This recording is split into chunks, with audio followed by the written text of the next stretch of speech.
Hi, hello, it's Leilani from the Bible in 1 year, and I hope that you are doing well today. Today, before we start, I want to present a question to you. Is there certain patterns that you have to break in your life?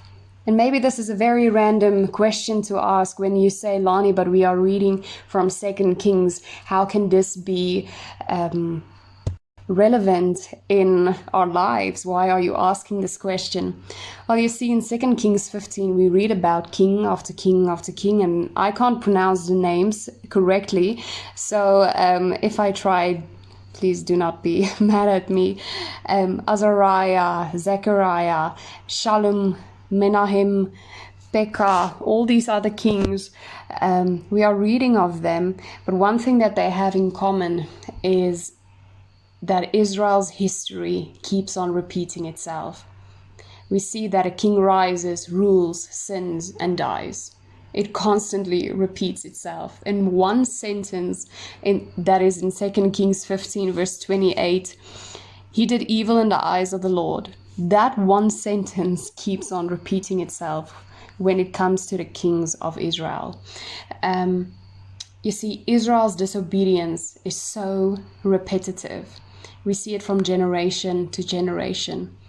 And when we take it to our lives, I believe that there are certain patterns in our life that we also need to break. Maybe that came from the generations before us, or our co-workers, or the people in our lives, where we have patterns in our life, and not every pattern is a good pattern. And sometimes we have to let go. Like Romans 12, verse 2 says, we have to renew our minds. And I will read that verse a bit later.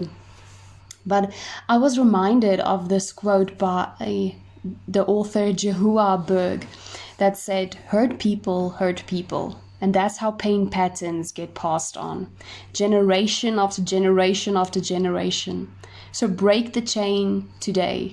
Meet anger with sympathy, contempt with compassion, cruelty with kindness, greet grimaces with smiles, forgive and forget about finding fault.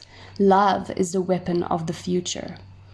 And this is so beautiful, because sometimes we keep on fighting and we keep on sinning because we are used to it.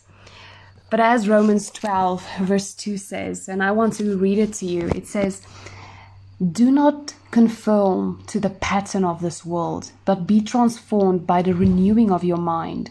Then you will be able to test and approve what God's will is, his good, pleasing, and perfect will. So today I want to present this question.